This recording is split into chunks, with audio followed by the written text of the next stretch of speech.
I am back. So let's get to it. I have, since you've been away,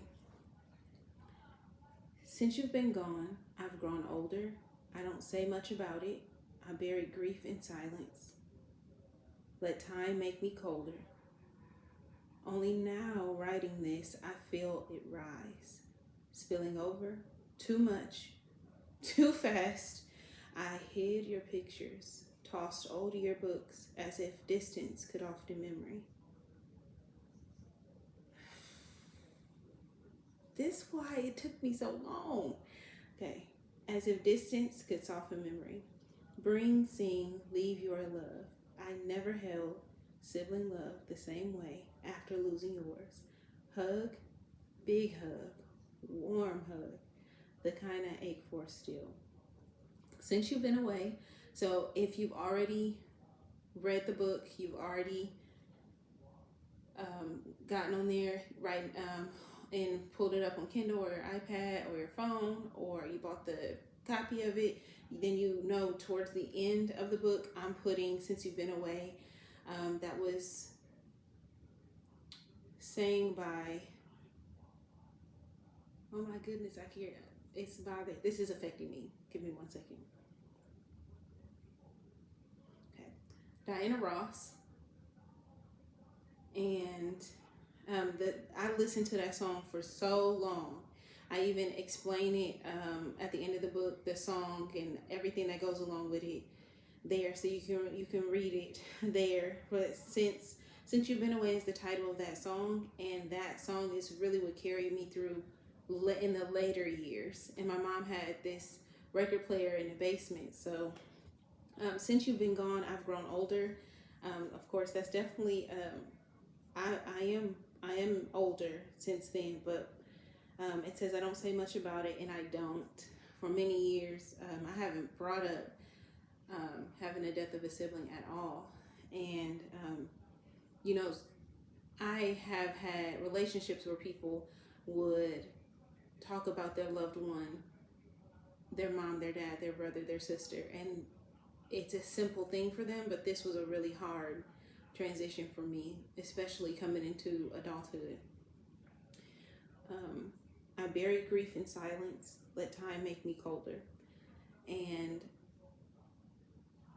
in general, I do that. I can definitely hold on to things, and it doesn't make me worse, but it does make me a little bit more rigid towards relationships. I work off efficiency in my daily life, and so it became, it's easy for me to just kind of put things to the side and know they exist, but not speak about them, and just quickly heal them by not saying anything and going into silence. And I'm learning with grief that's just not the way that you should handle it, because there's a lot of different fragments that can happen when you put things in silence and you don't allow them to grow or be acknowledged or heard or gain any peace about it. It grows hair and fangs and teeth. It gets worse, and then you can't even identify what the original thing was. And that is the colder part, the part where the patience is shorter and you're not as proud or as happy with or for others as you would have been before the person, your loved one, passed away. And I have noticed that. Since you've been away, I'm talking about only writing this, I feel it rise. That is what's happening as I wrote this book, and I wrote these poems in the book. I kid you not. We're not just talking about tears. I'm talking, I could feel, it was like I was exercising another spirit, like literally just twisting and turning and purging it out. And it definitely felt like there was work internally done. And I kept feeling that, and even like I'm reading these poems and it happened again today. It's like now I can see these memories of my brother, and I can see the memories of my family. Just last night, for the first time ever, I had a dream of the funeral, and almost as if I had a camera and I was taking pictures at the funeral of like the casket and my mother and my siblings and the room and the atmosphere. And I have not had anything related to, and of course you would say I'm working with the material, but as you know, this is a month later after I started to talk about these poems and just express what I meant in them and have this commentary and explain. So I mean, it's still rolling out. It's still fresh. It's still new, and it's still rolling. My mind is still connecting things together and healing. So that it's definitely rising. It rises not just when I bring it up, but often to heal itself. Spilling over too much too fast. I hid your pictures, and this has happened. Okay, so between me moving and doing different things in my life, at first it wasn't intentional, and then it became a thing of like, I don't even want to see the pictures of my brother having cancer, having brain cancer, because I couldn't even remember the life story or the process. And then it became this thing where it just felt like I just rather not for a while. And that was something, letting me know that it was something. So Hatasso yearbooks is super real. My brother and I are close in age, and so all of our pictures literally are stacked on top of each other from elementary school. It's his class and my class, his class and my class. And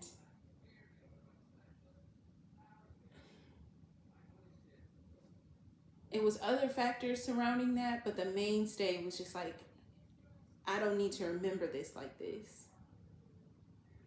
And was that a good idea? No, I wouldn't say that's a good idea. I would say keep them or put them in a safe deposit box or put it in some form of storage, because now I know it's hell getting them back.